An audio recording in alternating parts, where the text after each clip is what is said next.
Welcome, everybody. Welcome, feral cat lovers, right? Everybody in here is a feral cat lover. So also welcome to the safest city in the United States to be a cat. That's something that Austin has worked really hard for, and it's a great place to be a feral cat, especially. So a little bit about me real quick. I'm Monica Frenden. I'm the cat program manager at Austin Pets Alive. Probably the favorite program for me at APA is the Barn Cat program. I started off volunteering in that program. It's still the thing I'm the most passionate about. I'm a feral cat lady to the bone. So how many people in here have barn cat programs already at your place? Just one, two? Okay, so how many people in here are working with animal control facilities that are currently killing feral cats? Okay, so we've clearly got some work to do.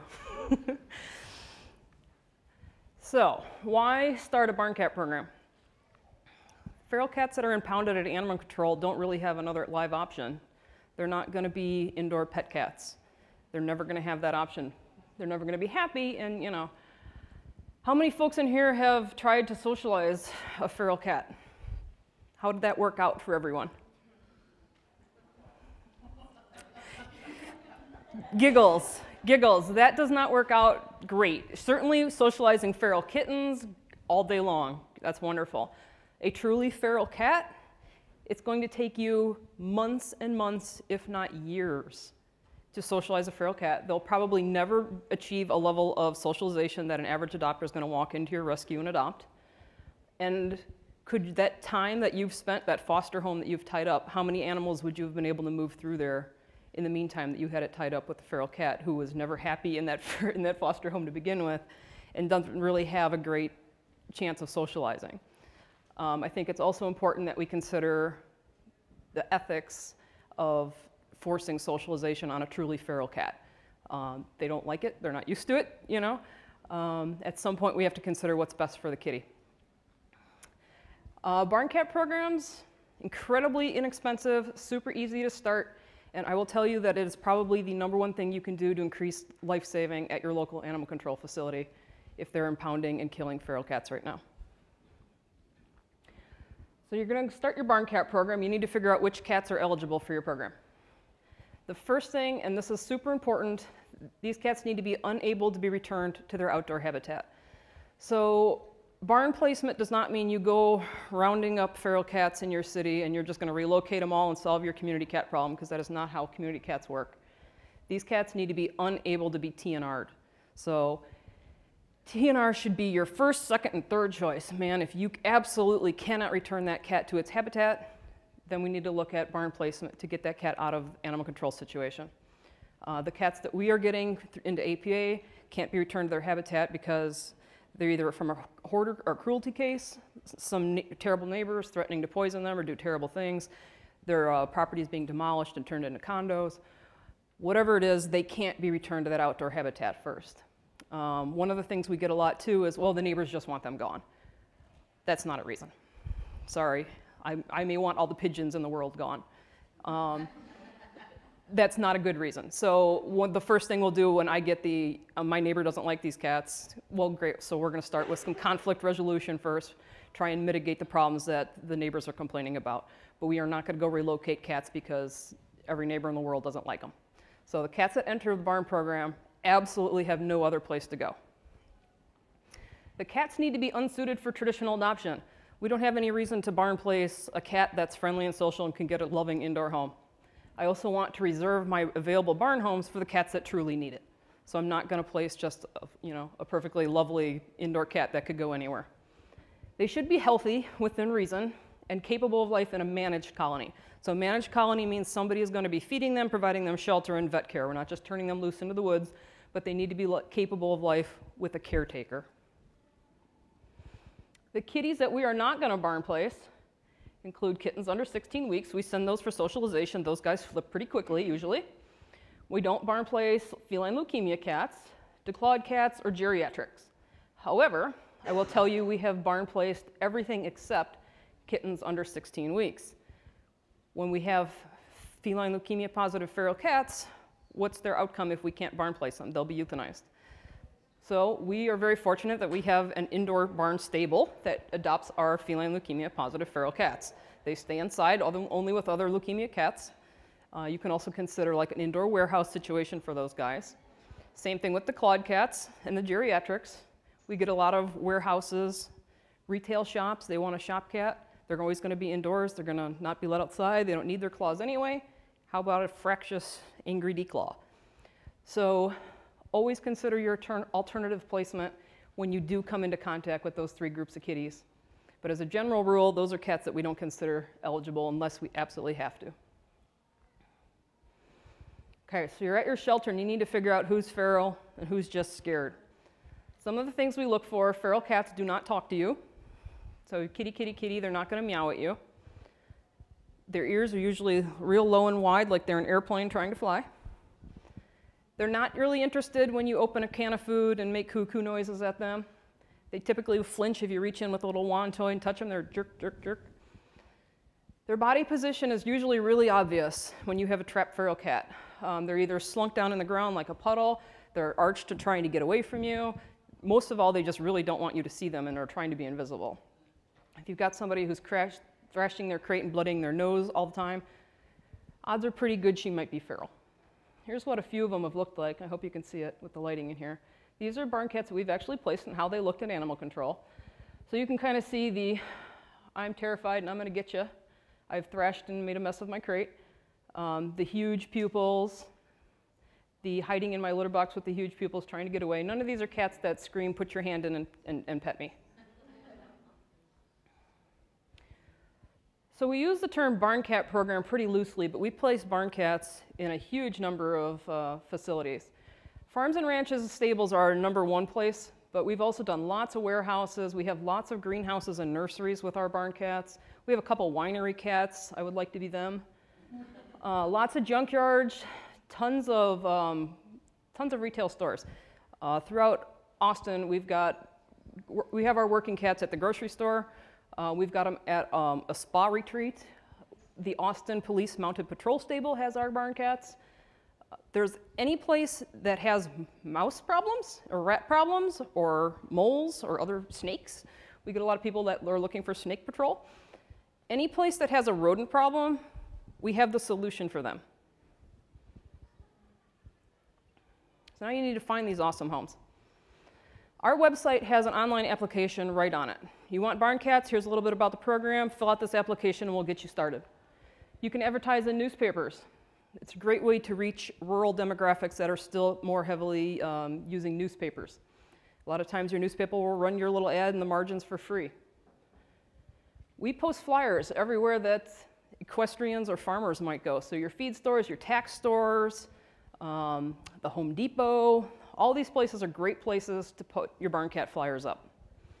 We also use Craigslist twice a week, every week. Your equine clubs are going to be a great source of barn homes for you. So everybody who's a horse person is also a cat person. No horse lover in the world wants mice eating their feed. So if you find a stable anywhere, odds are good that they have a barn cat or they need a barn cat. And then farmers markets are another great place, and county fairs and horse shows. Just set up a little table, give out some barn cat info. You'll be shocked at the number of people who think this is a wonderful idea and would like to take home a couple of barn cats. This is an example of a newspaper ad. This is for the rescue that I founded in Illinois, but we use it down here too. We like to do a little bit of a play on it. We'll solve this rat problem for you the old-fashioned, eco-friendly way.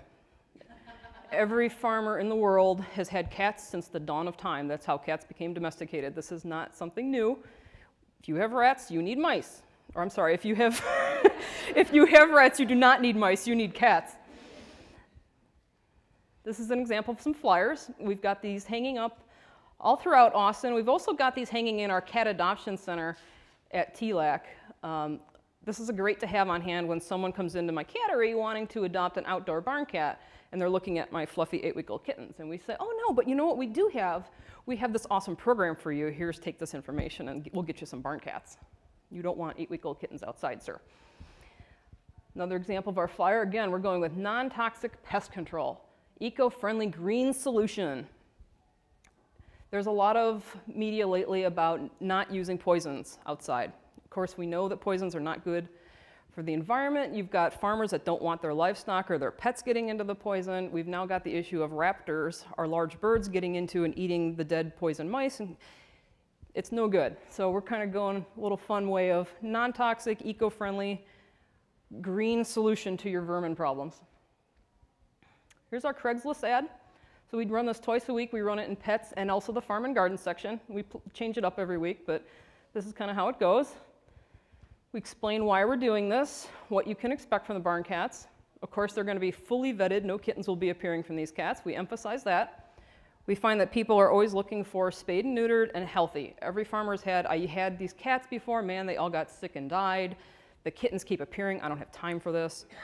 You don't have to worry about any of that. We are going to spay and neuter them, vaccinate them, microchip them. They get the Cadillac health package before we send them out the door. No kittens will be appearing from them, nice and healthy. So what you're looking for when you get an adopter in, and I hope you can see that. Can anybody see that photo or no? Oh. Well, it's a lovely barn in the middle of nowhere. So we're looking for, you need to be off busy roads. Of course, roads are the #1 thing that gets barn cats if you're by a busy road. We don't want you to have any recent coyote predation or other predators, feral dogs, or whatever large predators you might have in your area. I want them to have shelter in an actual building. Do you need me? No? I want them to have actual shelter in a building. We get some people that are like, oh, I'll put a dog igloo outside. No. Cats want to feel safe. They want to feel secure. They want to be able to get away from predators. If you just have a little dog loo or some sort of fort outside, they're going to leave. They're just going to leave and mosey on down to your neighbor's house who has a nice big barn for them that they can get up into the hayloft in and feel safe. So I want an actual structure or building. That can be a shed, garage, barn, any number of things, but a legitimate actual shelter. People have to be committed to providing daily food and water. There's some old mentality that you don't have to feed barn cats, that they live on mice alone. Absolutely not. They'll leave and go over to your neighbor's house who's putting out tuna for them. And they need long-term vet care as needed. And importantly, people have to be willing to confine the cats for the relocation period. A lot of people struggle with this. They don't think it's very nice to bring home feral cats and put them in a tack room or a relocation crate for a couple weeks, but it is absolutely mandatory or else the cats will just run off. If we can hang on to questions till the very end, that'd be great. Okay, so housing ferals at the shelter. This is our original, oops. Oh, I hit stop instead. Look, it came back.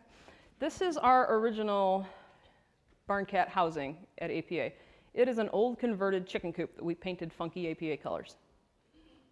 This is how most people will shelter feral cats at the animal rescue. This is the least desirable way to do things. This is real stressful for a feral cat to be in a shelter environment in a cage. Not great for them, and of course, what does a stressed cat equal? A sick cat. Sick cats are hard enough, much less when they're feral. Feral cats do not make good patients for invasive vet care when they get sick. So everything you do in housing a feral cat at the shelter needs to be about minimizing stress. This is our feral cat enclosure today. We got this sucker built in 2014, and it's one of 4 that we have now.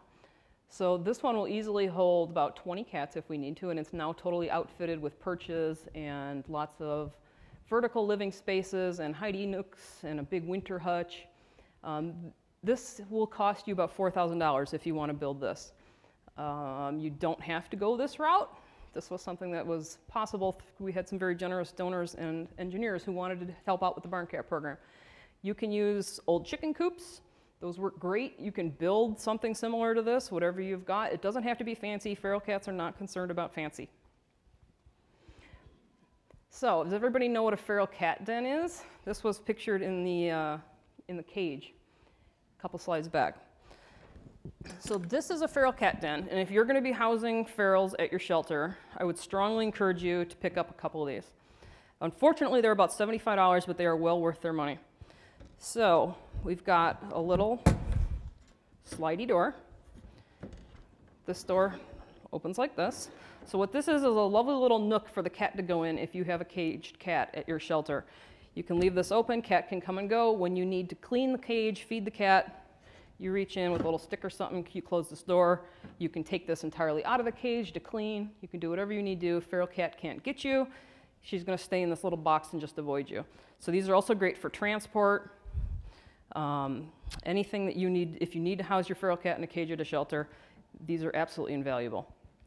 They've also got lots of little holes in the backs for breathing, but then you can also administer your injectables through here if you need to TKX the cat and knock her out for spay, neuter, or what have you.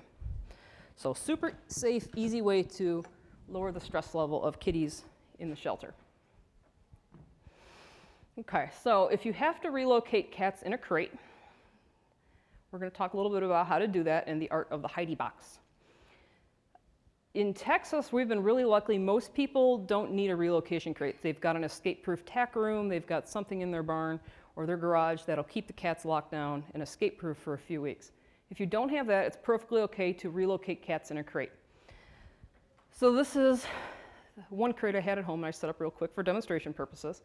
So this box in the back is the Heidi box. This is the most important thing you can do to relocate a kitty in a crate. You want to put your food and litter up at the front so you can easily get to them. In this box, and you can use whatever you have handy, the cats are going to go into and hide and sleep in and whatnot. This box faces away from the opening of the crate. It opens the crate door and the box do not face one another. So that way, the cat's inside and I'm opening the crate door, he's not going to see me and I'm not coming in at the cat. He's not going to make a break for it and push out past me. He's just going to stay in his little Heidi box. He's not going to see me. He's just going to sit in there while I clean. So that's super important. Always have that face away from the door. You can also relocate in some of these kind of crates. This is either a couple of zip tied together 42-inch Midwest crates. If you have somebody handy who wants to build you this kind of a thing, you can use some of those. This is just another 42-inch Midwest wire crate. They work great. Use the ones that are too unsightly from your adoption program. So here's how the relocation process is going to go. You want to put the cats in the crate with their Heidi box, their food and litter, and put them inside the barn, the building, the garage where the cats are going to live. They're going to stay in there for 2 to 4 weeks. So 2 weeks is our bare minimum. 4 weeks is optimum, sometimes even a little longer if you've got extra spicy cats. We find that if people confine their cats for 2 weeks, about 75% success rate of cats that stay. If they push it up to 4 weeks, like we recommend, about 90% success rate, cats will stay. So it's a big difference. People need to feed the cats, clean their crate daily. Feral cats in confinement make a big mess. I don't know why, they won't tell me, but they do. Plan for it. We recommend that people feed canned food daily. And every time you do, pop that can open and say, here, kitty, kitty, kitty, kitty, or whatever special call you want to make, because the cats are going to learn, here, kitty, kitty, kitty means food time. So that way when the cats are loose, we can go, here, kitty, kitty, kitty, and the feral cats will come back home thinking it's dinner time. So that's one thing we like to teach them while they're in confinement. At the end of the 4 weeks, just leave that crate door open, or the door to your tack room, wherever the cats are. The cats will come out when they're ready, and hopefully keep coming back. All right, so they're going to run through an entire barn cat adoption the way we do it. So the first step is we get our application in, and this is the application that's on our website. And this is an actual application from Jeannie, who adopted some barn cats from us. Their address, their email, phone number, the type of facility you have, how many outdoor cats do you have now, if any. Jeannie has 2, they're all spayed and neutered, that's awesome. What are you going to feed the cats? We want to make sure that they're prepared to feed them. Have you lost any cats to predators? Nope. Anything extra you'd like us to know? A lot of people will fill in really comical information. So this Jeannie lives 5 acres outskirts of Austin. She's got indoor cats. She's got some donkeys. Sounds great. Here's Jeannie's house. So the next thing we're going to do is I'm going to Google map Jeannie's house and see where they live. So it's hard to see, but Jeannie lives in the middle of a wonderful area that is very rural. It's got a lot of trees, and I like to see trees for feral cats because trees are safety measures for feral cats. They can go up into the trees to get away from ground predators, and they also provide coverage from air predators, our large raptors and whatnot. So there's lots of trees. I can see that there's outbuildings. We're not near any big roads. This looks great. I would like to be a feral cat and live here. I would not like to be a feral cat and live here. This is where someone else submitted an application from. Unless you're interested in keeping an indoor cat and you live in a warehouse, this is not a great place to put feral cats. So this was an actual application from someone in this apartment. This is not a suitable place to relocate cats. So after we get that application, after we've Google mapped everybody and everything looks good, we send these folks out a nice detailed email. We're making sure that they know that these cats are feral. They are not outdoor pets. They are never going to be outdoor pets. We do get a lot of people that just want outdoor cats that their children can go love on. These are not them. They're feral. You're not going to be able to touch them. If you are able to, it's probably going to take you a year or so. They need access to a shelter. They need food. They need to be confined. All the really important things I want people to understand before they commit to this. So next step, people commit. They say, yep, this sounds great. I really need those. Work out the arrangements with your adopters. You can either deliver the cats to their homes. You can either have them come pick them up, whatever works for you. Delivering them is great in the sense that you get to then see the location where cats are going, and you can deliver them in their already their relocation crate that you've already set up. But that's very resource intensive, and you're not going to be able to save hundreds of cats if you're delivering them all. So we have people come pick them up, and it works great for us. And then we follow up. So with every single barn cat that's adopted, we follow up with them at 1 week, 3 months, and 1 year. And we send them out this handy little survey. How many cats did you adopt? How many are left? If any aren't left, what do you think happened to them? So we've been gathering this data for about 2 years now. Everyone always likes to think that coyotes are getting all the barn cats. And in 2 years and about 600 cats, one person has said, I think a coyote got it. Mostly, its cat is living elsewhere. That is the big one. Neighbors steal barn cats regularly. If your nice little neighbor is putting out milk and tuna every night, your barn cat is going there. It's just a fact. That happens a lot. So we see a cat living elsewhere quite a bit. But after about 2 years, we're between a 75 and 90% success rate on how cats are doing long term. When we look at how many cats are impounded and killed at animal control facilities, they don't have a 75 to 90% success rate of getting out there alive. So I'm very pleased with 75 to 90% success rate of a barn cat program. That's a lot better than the 0% chance that they had at animal control. So some FAQs. We do not charge adoption fees for barn cats. I would strongly recommend that you not charge adoption fees for barn cats. If people want free cats, they can get them anywhere on the internet, on Craigslist. So at least this way they're getting spayed and neutered healthy cats. They're getting them from a shelter. They're doing a good deed, not just taking intact kittens home.